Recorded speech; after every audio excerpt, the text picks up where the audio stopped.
SIR এ form বিলিত হচ্ছে, কিন্তু জানেন কি নির্বাচন কমিশনের নির্দেশে সার জেলায় জেলায় বারবার ফর্ম বিলিতে বেনিয়মের অভিযোগ তো সামনে এসেছে। আর এবার সেই অনিয়ম দেখা গেল বালি বিধানসভা এলাকায়। দেখুন সেখানকার ছবি।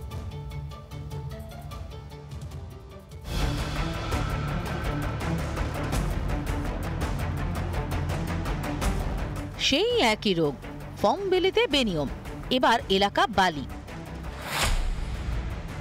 কমিশনকে বুড়ো আঙুল দেখিয়ে তারা কোথাও রাস্তার ওপরে, কোথাও গাছের ছায়ার নিচে, কোথাও আবার বাড়িতে না বসে তৃণমূলের পার্টি অফিসে বসে ফর্ম বিলি করছেন।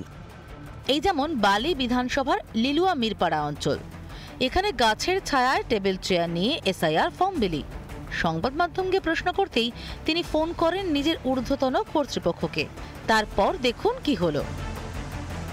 স্যার মিডিয়া থেকে এসেছে, ঠিক আছে, আমাকে যা যা জিজ্ঞাসা করছে আমি বলছি, আপনি ফোনে থাকুন। আমি হচ্ছি মিরপাড়া শক্তি সংঘ ক্লাবের রাস্তার ধারে সামনে যে বাড়িগুলো আছে ওনাদের ডেকেছি, ওনারা আসছেন, ফর্মটা নিচ্ছেন।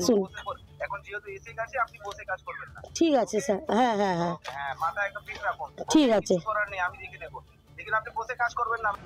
এরপর ফের সাংবাদিকরা প্রশ্ন করতেই নানা অজুহাত দেওয়ার চেষ্টা শুরু হয়ে গেল।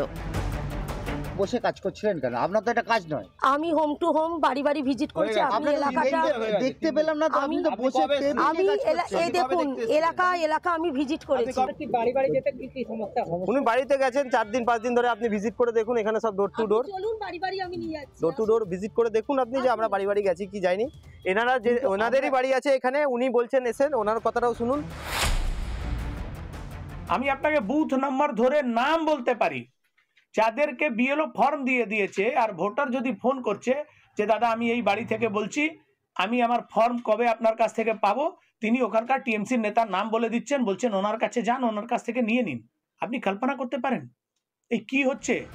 ফর্ম বিলি শুরু হওয়া থেকেই অনিয়মের অভিযোগ, কিছুতেই বেনিয়মের অভিযোগ বন্ধ হচ্ছে না। প্রতিদিনই নতুন নতুন জায়গা থেকে আসছে অভিযোগ। এর শেষ কোথায়? রিপাবলিক বাংলা। নানা ধরনের কন্টেন্ট দেখার জন্য লাইক করুন, শেয়ার করুন আমাদের ফেসবুক পেজ, সাবস্ক্রাইব করুন আমাদের ইউটিউব চ্যানেল। পাশাপাশি অন্যান্য ব্রেকিং নিউজের জন্য অবশ্যই চোখ রাখুন রিপাবলিক বাংলায়।